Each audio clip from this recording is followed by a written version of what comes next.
War in Ukraine. Late today, President Biden explaining his words after saying to Vladimir Putin, "For God's sake, this man cannot remain in power."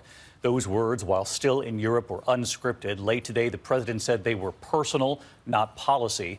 And our Mary Bruce asking the president, is he at all concerned how Putin could react to those words?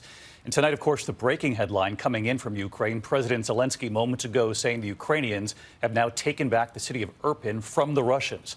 Ukrainian forces say they have liberated that city. These images tonight of the aftermath of Russian bombings of that key suburb of the capital of Kyiv.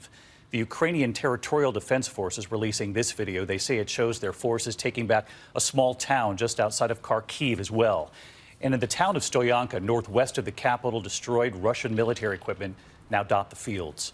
But a more dire situation in Mariupol continues. The Russians threatening to take control there. Authorities say about 160,000 people are still trapped there. Their homes, their apartment buildings have been destroyed. Little, if any, food, water, or power. We have it all covered tonight, and we begin with the Ukrainians and what President Zelensky said just a short time ago, that they have taken back more territory from the Russians. ABC's Terry Moran leads us off from Lviv, Ukraine tonight. Tonight, Ukraine is claiming an important victory in the battle for Kyiv. The mayor of Irpin says Ukrainian forces have now liberated this key suburb of the capital, a linchpin of Russia's push to encircle the city. But he added, "We understand that there will be more attacks on our city. We will defend it courageously."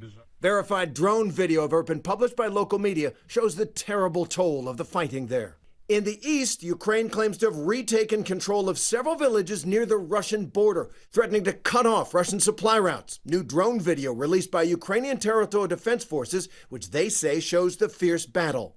And tonight, President Biden standing by what he said about Vladimir Putin after saying this in Poland. "For God's sake, this man cannot remain in power."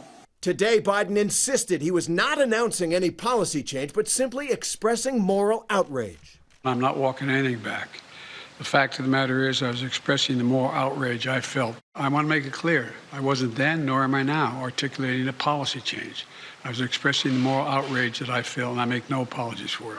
Right now, Putin is under pressure as his army stumbles on the battlefield. The Pentagon confirming that Russian forces are now prioritizing securing their gains in eastern Ukraine, after the Russian Ministry of Defense said that area was the main goal of the Russian invasion all along. Still, Russian forces continue to pound Mariupol in the south, a city of 500,000 people before the war. Officials say about 5,000 have been killed here. The place is in ruins, the mayor accusing the Russians of genocide. 160,000 residents remain trapped there, including lifelong resident 70-year-old Valentina, here walking through the remnants of her destroyed apartment. What now, she asks. What is left for us? There's nowhere to live here.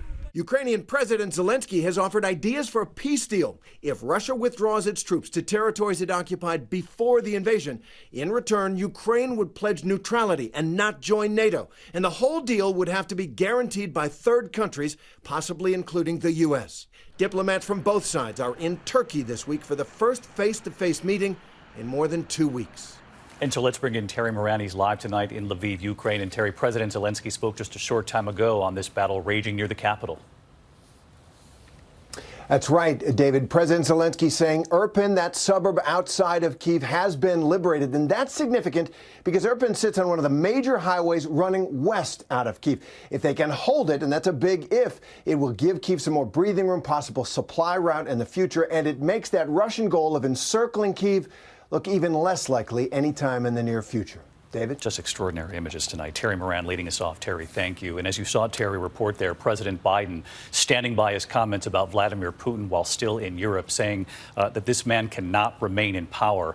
I want to bring in ABC senior White House correspondent Mary Bruce tonight because, Mary, you pressed the president further about whether his words could inflame tensions with the Russian leader, if he's at all concerned about what Putin could do when he hears something like that. Let's listen. You've said that you're confident that your comment won't undermine diplomatic efforts. But just to be clear, are you confident that Vladimir Putin sees it that way? I don't care what he thinks. Look, here's the deal. He's going to do what he's going to do. Putin, look. But you're not concerned that he may see your language and view that as a sign of a reason for escalation, use that as an excuse to escalate? Given his recent behavior, people should understand that he is going to do what he thinks he should do, period. And the idea that he is going to do something outrageous because I called him for what he was and what he's doing, I think is just not rational. Well, Mary, you pressed the president. Is he concerned about what Putin can do? I'm curious what your sources are telling you about the president's team. Were they at all concerned by his words? And tonight, the Russians are also responding? David, tonight the Russians are calling the president's comments alarming and a personal insult. They say it's completely unacceptable. Now, the White House acted quickly to try and clean this up, to make it clear that the U.S. isn't going to somehow take Putin out. The White House knows that the president's words matter. But, David, the bottom line is, while this is being criticized as a gaffe, the White House simply doesn't see it that way. The president has no regrets. Biden says Putin's behavior is unacceptable and that he should be able to express his own outrage and frustration. In fact, again today, Biden said that Putin, quote, shouldn't remain in power. David. All right, Mary Bruce at the White House for us. Mary, thank you.